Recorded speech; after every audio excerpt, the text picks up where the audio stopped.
오늘 우리가 읽은 본문의 시작은 대강 이렇게 되어 있습니다.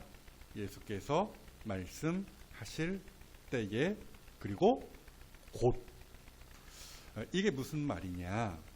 본문의 사건이 바로 직전에 있는 사건과 동떨어지지 않았다라는 말씀입니다.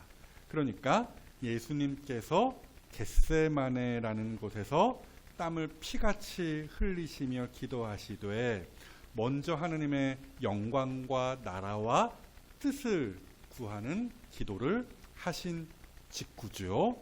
그리고 예수님과 함께 기도하러 갔으나 거기에서 잠만 잤던 그 예수님의 최측근의 제자들 누구예요?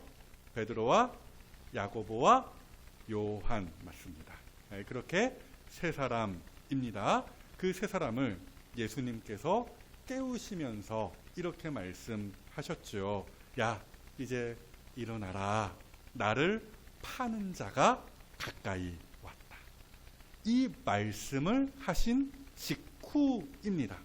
그 직후에 곧 마치 짠 것처럼 약속이나 한 것처럼 짜잔하고 배신자 누구예요? 가룟 유다. 그가 군대 무리라고 되어 있는데 어찌되었든 많은 사람들을 이끌고 예수님을 잡으러 왔다라는 것이죠. 자, 그렇게 예수님께서 악인들에게 체포당하시는 장면이 본문에 기록이 되어 있는 것인데요. 보시면 되게 여러 사람들이 본문에 등장을 합니다. 그런데 그 중에서 그 이름이 기록되어 있는 인물은 딱 두 사람이에요. 그게 누구냐? 예수님과 가룟 유다. 이렇게 두 사람입니다. 다른 복음서를 보시면 아까 제가 본문 읽으면서 말씀드렸죠. 아하, 이 사람이 베드로였구나. 아하, 또 이 사람의 이름은 말고였구나. 뭐 이렇게 다 확인할 수 있거든요. 그럼에도 마가복음의 본문에는 딱 두 사람의 이름만 언급이 되어 있더라는 이야기입니다. 자, 이게 뭘 뜻하는 것일까요? 어렵지 않습니다. 본문의 이 사건의 주인공이 그 둘이라는 거예요. 예수님과 가룟 유다라는 것이죠. 나머지 인물들은 이름도 없는 엑스트라라고 하죠. 단역 배우. 그렇죠? 그냥 엑스트라라는 말씀이죠. 적어도 오늘 이 본문 마가복음의 본문 안에서 말입니다. 자, 그래서요. 이 두 사람을 중심에 두고 본문을 읽고 묵상하면 신비로운 하나님의 그 섭리에 관한 메시지 하나를 우리가 발견할 수 있는 것인데요. 그것이 무엇이냐? 한번 따라해 보십시오. 좀 깁니다. 하나님은 악인과 의인을 통하여 하나님의 뜻을 이루신다. 말인즉 두 사람이라고 했죠. 악인의 대표로 등장하는 가룟 유다를 통해서도 뭐가 이루어진다? 하나님의 뜻이 이루어진다라는 것이고요. 뿐만 아니라 의인의 대표로 등장하신 이 예수님을 통해서도 하나님의 뜻이 역시나 완벽하게 이루어진다라는 거예요. 자, 그래서요. 악인의 대표라고 할 수 있는 가룟 유다의 경우를 보자고요. 마가복음 저 앞에 있는 말씀입니다마는 이미 가룟 유다는 결심했어요. 뭘 결심했겠어요? 예수님을 유대인들에게 넘겨주기로, 팔아넘기기로 결심했다라는 것이죠. 마가복음 14장 10절 이하의 말씀입니다. 12 중에 하나인 가룟 유다가 예수를 넘겨주려고 대제사장들에게 가매 그들이 듣고 기뻐하여 돈을 주기로 약속하니 유다가 예수를 어떻게 넘겨줄까 하고 그 기회를 찾더라. 자, 보세요. 성경이 가룟 유다를 12 중에 하나라고 표현을 했어요. 저는 저 문구에 좀 시선이 가더라고요. 저게 무슨 의미일까요? 저는 이렇게 봤습니다. 예수님께서 매우 아끼시고 가까이 하셨던 제자 중에서도 핵심 멤버였던 그 멤버 중에 그 하나가 바로 갸룻 유다였다라는 것이죠. 우리가 흔히 그런 표현 써요. 10손가락 깨물어서 안 아픈 손가락 없다. 무슨 말이에요? 어떤 손가락이든 뭐 크든 작든 자기에게는 다 소중한 손가락이다 라는 말이잖아요. 저기 12 중에 하나라는 표현을 제가 그렇게 이해했다라는 거예요. 예수님의 최측근에서 예수님과 함께 일하며 예수님에게 큰 사랑을 받았던 제자가 바로, 그토록 소중했던 제자가 바로 갸롯 유다였다라는 이야기죠. 그런데 그랬던 그가 예수님을 배반했다라는 거예요. 모르긴 해도 예수님의 속이 얼마나 쓰렸을까, 그렇죠? 우리가 짐작해 볼 수 있는 것이죠. 물론 아셨지만 말입니다. 어찌되었든 같은 표현이 오늘 본문에도 있는데요. 보시면 이렇게 되어 있죠. 예수께서 말씀하실 때에 곧 역시나 12 중에 하나인 유다가 왔다. 자, 저 12 중에 하나라는 표현이 복음서에 총 9번 등장하거든요. 그 중에서 참 놀랍게도 8번이 가롯 유다에게 적용이 되었습니다. 아무튼지 간에 보세요. 그토록 예수님께서 아끼시던 제자 중에 하나였던 갸롯 유다가 완벽하게 작전을 짜온 거예요. 뭐 아시는 분 계시겠지만 갸롯 유다가 그 예수님의 제자 공동체 안에서 어떤 직책을 맡았어요? 회계 역할을 했거든요. 돈꾀를 맡은 자 갸롯 유다, 이렇게 성경에 소개가 되어 있어요. 그러니까 뭐예요? 그 재정 장로, 재정 집사, 이런 역할을 교회 안에서 맡는 것처럼 아무한테나 그 역할 맡기지 않죠. 일단 똑똑하고 일단 신뢰할 만한 사람이어야 해요. 그렇게 갸롯 유다가 제자 공동체 안에서 중책을 맡았던 사람이었다라는 거예요. 그러니까 한마디로 머리 회전이 굉장히 빨랐던, 계산이 빨랐던 사람이 갸롯 유다였다라는 이야기죠. 그래서 보세요. 그랬던 그가 굉장히 치밀하게 작전을 짜고 실행하는 장면이 저기에 나온다라는 거예요. 그래서 일단은 유다를 따라온 무리가 모두 뭘로 무장을 했어요? 검과 몽치라고 되어 있죠. 검은 아마도 한 요만큼 되는 품속에 넣을 수 있을 만한 그런 짧은 단검이었을 것 같아요. 그리고 몽치라는 것 역시 그렇게 크지 않았어요. 한 요만했을 것 같아요. 옛날에 사극 같은 데 보면 포졸들이 암행어사 출도요 하면은 막 한 이만한 몽둥이 들고 우와 막 이렇게 막 등장을 하잖아요. 그런 그림 생각해 보시면 좋을 것 같아요. 그럼에도 이 작다고 해서 무시할 수 없는 게 당시 로마 군인들도 저 몽치라는 작은 몽둥이를 무기로 즐겨 사용하곤 했다라고 해요. 어찌되었든 단단히 무장하고 온 거예요. 그리고 또 저기에 군호라는 말도 있지 않습니까? 무슨 뜻이냐? 눈짓, 막 이런 거 있잖아요. 눈짓, 아니면 손짓, 이런 이제 사인, 이런 표현인데요. 당시 예수님이 계셨던 곳, 겟세마네잖아요. 겟세마네 동산에서 기도하시고 막 내려오시던 그 참이었잖아요. 말 그대로 한밤중에 산속이었다라는 것이죠. 그래서 다른 사람을 예수님으로 착각할 수 있었다라는 것이죠. 저 사람이 예수다 해서 우당탕 거려서 잡고 보니까 예수님이 아니었네? 베드로였네? 이러면 안 되는 거 아닙니까? 그래서 갸롯 유다 똑똑했다라고 했죠. 머리 회전이 빨랐다라고 했죠.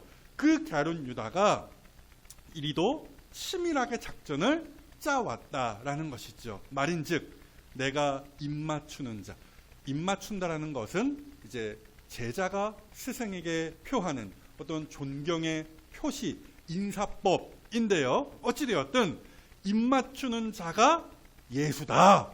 이미 그 무리들한테 그렇게 작전을 하달한 거예요. 그 사인, 그렇죠? 그 군호를 보고 너희가 그를 확실히 잡도록 해라. 작전의 내용이 이런 식이었다라는 거예요. 그래서 보십시오. 자기들의 계획했던 대로 예수님을 붙잡는 데에 성공합니다. 45절 이하죠. 이에 와서 곧 예수께 나와 랍비여 선생님이여 하고 입을 맞추니, 사인을 보내니 그들이, 그 무리가 예수께 손을 대어 잡건을. 자, 이렇게 하여서 순식간에 예수님이 악인들의 손에 넘어갔습니다.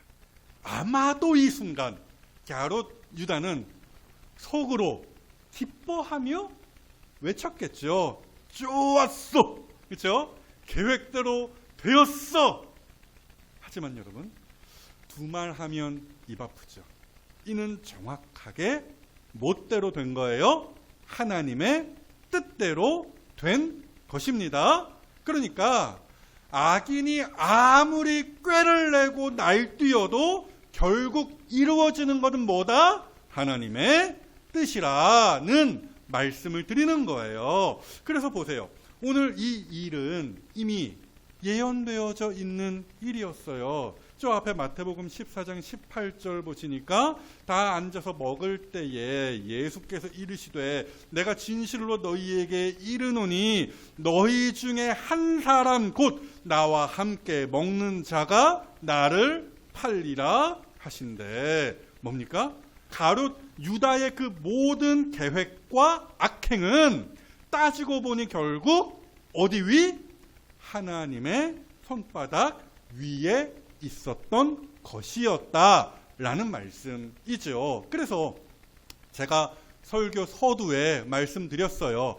악인을 통하여서도 하나님의 뜻이 기가 막히게 정확하게 이루어진다라고 했죠. 이걸 잠언의 방식으로 풀어서 설명하면 이렇게 되겠죠. 사람의 마음에는 많은 계획이 있더라도 오직 여호와의 뜻만이 완전히 서리라. 잠언 19장 21절 말씀입니다. 그러니까 제각각 여러 사람들이 등장을 하는데 어떤 사람은 악하든 또 어떤 사람은 연약하든 그로 말미암아 무슨 일이 일어나든 결국에 끝판에 가서 이루어지는 것은 뭐다? 하나님의 계획이요 뜻이라는 말씀입니다. 우리가 그 사실을 매일같이 성경을 통하여서 확인하고 있지 않습니까? 요셉 이야기를 떠올려 보세요. 요셉의 형들, 그 형들이 악한 짓을 저질렀잖아요. 그렇죠? 요셉을 애굽에 팔아넘기지 않았습니까? 그럼에도 결국 뭐가 이루어졌어요? 하나님의 뜻이 이루어지지 않았습니까? 요셉의 입을 통하여서 하나님께서 그것을 증언하게 하셨죠. 형들이 악을 행하였지만 하나님께서 그 악을 선으로 바꾸셨다. 창세기 50장 20절 말씀이잖아요. 애굽 왕 바로, 출애굽기에 나오는 그 애굽 왕 바로는 또 어땠습니까? 우리가 요즘에 보고 확인했던 이야기죠. 하나님이 그를 내버려 두셨어요. 그리고 그는 좋다고 마음껏 악을 행하였죠. 끝까지 고집을 피웠어요. 하나님의 뜻에, 말씀에 순종하지 않았습니다. 그럼에도 결국 뭐가 이루어졌다? 그 악을 통하여 결국에는 가보니까 하나님의 뜻이 이루어졌다더라. 뭐 그런 이야기 아니었어요? 마찬가지죠. 갸롯 유다가 예수님을 악인들에게 넘기는 그 악을 행하였지만 하나님께서는 그 일을 통해서 뭘 이루신 거예요? 구원 계획. 오래전부터 계획하셨던 구원이라는 하느님의 뜻을 이루어 가셨다라는 말씀입니다. 단 여기서 착각하시면 안 되죠. 갸론 유다가 잘했다라는 이야기 아닙니다. 다만 하나님이 그만큼 고단수시라는 말씀을 드리는 거예요. 아무튼 그러하기에 이 말씀, 로마서 8장에 있는 이 말씀을 우리가 은혜롭게 받을 수 있는 거예요. 우리 다 같이 한번 읽어볼까요? 시작. 우리가 알거니와 하나님을 사랑하는 자 곧 그의 뜻대로 부르심을 입은 자들에게는 모든 것이 합력하여 선을 이루느니라. 아멘. 사랑하는 여러분, 시계를 거꾸로 매달아 놔도 악이 기승을 떨쳐도 하나님의 뜻, 선은 이루어지는 거예요. 하나님께서 그렇게 모든 것을 통하여 그 하나님의 뜻을 이루어 가신다라는 말씀입니다. 이 사실을 믿으시는 여러분들이 되시기를 주님의 이름으로 축복합니다. 뿐만이 아니죠. 의인의 대표로 나오신 예수님의 경우도 마찬가지예요. 예수님을 통하여서도 하나님의 그 뜻이 정확하게 이루어졌다라는 거예요. 단 예수님은 오로지 순종하심으로써 하나님의 뜻을 이루셨다라는 점에서 갸론 유다와 정반대의 경우가 되기는 하겠죠. 자, 그래서요. 우선 겟세마네에서 기도하시던 예수님의 그 모습을, 그 기도를 떠올려 보실까요? 예수님께서 땀을 피같이 흘리시면서 그 겟세마네에서 뭐라고 기도하셨습니까? 내 원대로 마시옵고 아버지의 원대로 하옵소서. 그렇죠? 이처럼 예수님의 말하자면 그 인생의 목표는 오로지 하나님의 계획, 그 하나님의 뜻을 이루는 것에 있었다라는 거예요. 오늘도 예수님은 한결같으셨다라는 거예요. 갸롯 유다를 포함한 그 무리가 예수님을 잡으러 우르르 몰려왔습니다. 이때 예수님 뭐 하셨어요? 저항하지 않으셨어요. 순순히 잡히셨습니다. 뭐예요? 예수님 힘이 없으셨던 거예요? 아니에요. 그렇죠? 이때 예수님께서 하셨던 말씀이 여기 마가복음 본문에는 없지만 마태복음에는 분명하게 기록되어 있으니 마태복음 26장 53절 말씀이죠. 베드로에게 예수님께서 하셨던 말씀이 저건데요. 그 상황 가운데에서요. 너는 내가 내 아버지께 구하여 지금 12군단 더 되는 천사를 보내시게 할 수 없는 줄로 아느냐. 지금 예수님 잡겠다고 우르르 몰려온 그 사람의 숫자 대략 추산해 보면은 많게 잡아 1000명입니다. 그것도 사실은 어마어마하게 많은 숫자죠. 근데 예수님께서 호출 버튼 삐삐 치면 즉시로 출동시키실 수 있는 그 천사의 숫자 12군단이라고 표현이 되어 있는데 보통 저 시대 때 한 군단은 6,000명입니다. 상징으로 봅니다만은 어찌되었건 굳이 계산기를 두들겨 보면은 그렇죠? 한 군단이 6,000명이니까 그게 12군단이라는 거잖아요. 6,000 곱하기 12는 몇?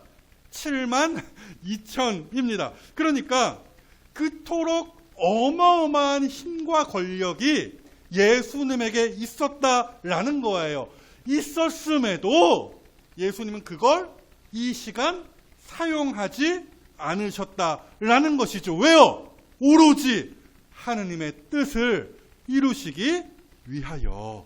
본문 49절 보십시오. 그 말씀을 저렇게 예수님께서 오늘 본문 가운데에서 하시는 거예요. 이는 내가 왜 천사 12군단 부르지 않는 줄 아느냐? 이는 성경을 이루려 함이라 하시더라. 사랑하는 여러분, 이처럼 예수님께서는 우리의 구원이라는 그 하나님의 거창한 뜻을 온전히 이루시기 위하여 순종을 택하신 거예요. 조롱과 고난과 죽음을 마다하지 않으셨던 것이죠. 바로 그 순종을 통하여 하느님의 뜻이 이루어진 것이기도 합니다. 그 덕분에 오늘 우리가 이렇게 구원받아서 이렇게 하느님을 예배하는 자녀가 된 거잖아요. 이 얼마나 감사한 일입니까? 그런 의미에서 우리 다 같이 예수님께 우리의 그 감사한 마음을 표현해 볼까요? 한번 따라해 보십시오. 예수님, 순종해 주셔서 감사합니다. 정리하겠습니다. 오늘 우리가 본문을 통하여 두 가지 교훈을 얻겠는데요. 첫째, 한번 따라해 보십시오. 악인이 날뛰어도 쫄지 말자. 이 세상에는 여전히 악인들이 기승을 부립니다. 악인의 손에 세상이 좌우되는 것 같이 보일 때가 무척 많아 보이지요. 하지만 don't worry. 뭐예요? 걱정하지 마시라는 거예요. 왜요? 보신 것과 같이 들으신 것과 같이 결국 그 악인들을 통해서도 뭐가 이루어진다? 하나님의 뜻이 이루어진다라는 거예요. 시편 2편에 그런 말씀이 있죠. 이 세상의 권력자들이 헛된 일을 꾸민대요. 그 시편 2편 1절부터 그렇게 되어 있어요. 헛된 일을 꾸민대요. 자기를 좋다고 자기 권력 더 오랫동안 유지하려고 별의 별짓을 다 꾸미고 실행한다라는 것이죠. 하느님께 대하여 반란을 일으킨대요. 시편 2편에 그렇게 되어 있는 거예요. 그러니까 자기가 영원히 할 수만 있다면 이 세상에서 왕노릇 하겠다고 설친다라는 것이죠. 하지만 하나님이 그것을 보시며 코웃음을 치신대요. 확인해 보실까요? 시편 2편 4절 말씀이죠. 하늘에 계신 이가 웃으시며 주께서 그들을 비웃으시리로다. 비가 왔죠 방금. 비가 올 때 웃으면 비웃음. 눈이 올 때 웃으면 눈웃음. 거의 썰렁한데요. 자, 아무튼지 간에 하느님께서 하늘에서 그들의 악행을 보시면서 하고 웃으신다라는 말씀이에요. 무슨 말씀이에요? 악인들은 뛰어봤자 뭐 벼룩이다라는 것이죠. 어차피 끝판에 가서는 하느님의 뜻이 이루어진다라는 거예요. 그러하기에 여러분, 우리도 하나님과 같이 저렇게 비웃으면 되는 거예요. 악인이 날뛰고 득세하더라도 불안해하거나 위축될 이유가 전혀 없다라는 것이죠. 그냥 이러면 되는 거예요. 니들이 얼마나 오래 가는지 한번 보자. 이러시면 된다라는 것이죠. 그렇잖아요. 세상에 영원한 권력이 있습니까? 없죠. 영원한 인생이 있더랍니까? 역시나 없습니다. 어차피 권불10년이에요. 무슨 얘기예요? 권불10년. 권력이 아무리 길어봤자 10년이라는 것이죠. 10년 딱 거기까지라는 이야기가 아니라 오래 가지 못한다라는 사자성어예요. 또 죽으면 그 후에 뭐가 있어요? 하나님의 심판이 있죠. 그러니까 보세요. 시간은 어차피 우리 편이고 하나님도 덩달아 우리 편이신 거죠. 그러니 무엇이 급하고 무엇에 우리가 불만을 가지겠습니까? 그죠? 기도하면 되는 거예요. 뭐라고 기도하면 돼요? 저 악인들을 통하여서 하나님의 뜻이 이루어지게 하옵소서. 이렇게 우리가 주님이 가르쳐 주신 그 기도의 본을 따라 기도하면 되는 것입니다. 하늘에서 뜻이 이루어지는 것 같이 이 땅에서도 속히 하나님의 뜻이 이루어지게 하옵소서. 이렇게 기도하면 오케이, 끝입니다. 그리고 둘째, 한 번만 더 따라해 보세요. 선하게 쓰임받자. 어렵고 복잡한 이야기 아닙니다. 우리도 예수님처럼 순종함으로 하나님의 뜻을 이루는 인생을 살자라는 거예요. 마침 오늘이 종려주일 아닙니까? 종려주일에 맞는 이야기 하나를 할까 하는데요. 예수님께서 2000년 전에 십자가를 지시기 위하여, 즉 우리를 구원하시기 위하여, 하나님의 뜻을 이루시기 위하여 예루살렘에 입성하실 때 뭘 타셨습니까? 나귀 새끼, 그렇죠? 나귀 새끼 한 마리를 타셨습니다. 새끼라고 해서 뭐 욕하는 거 아니에요.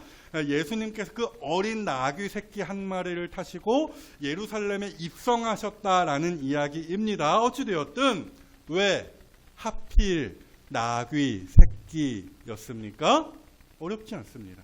예수님께서 하나님의 뜻을 온전하게 이루시기 위하여 굳이 나귀 새끼를 타시고 예루살렘에 들어가셨던 것이에요. 그래서 마태복음에 저렇게 기록이 되어 있어요. 이는 선지자를 통하여 하신 말씀을 이루려 하심이라 일렀으되, 저 밑에 나오는 말씀은 이제 스가랴서 9장 9절 그 말씀이거든요. 인용이 된 거예요. 저 말씀을, 저 예언을 이루시기 위하여 예수님께서 나귀 새끼를 타셨다라는 것인데요. 시온의 딸에게 이르기를 내 왕이 내게 임하나니 그는 겸손하여 나귀 곧 멍에 매는 짐승의 새끼를 탔도다 하라 하였느니라.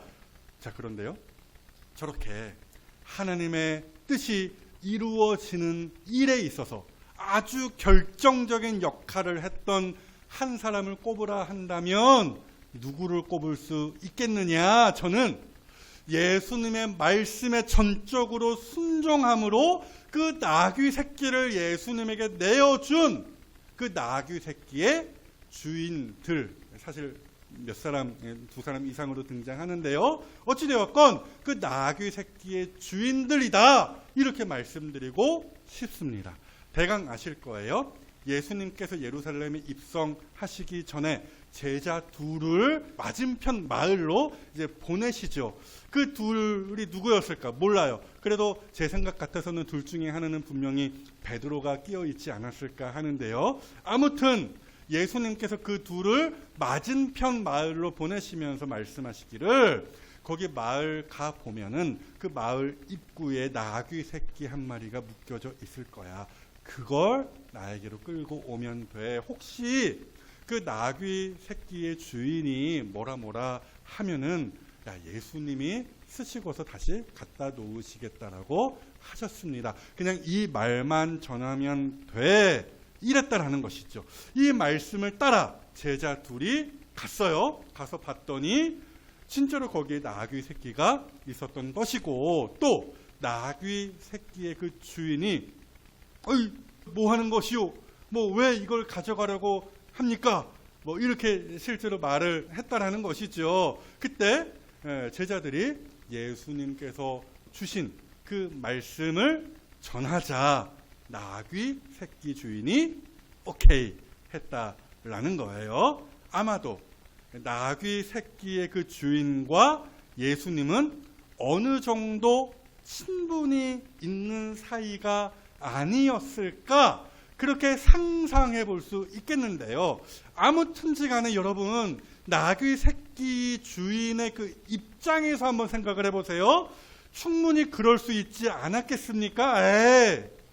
이 나귀 새끼 예수님이 쓰시기에 보잘것없어요.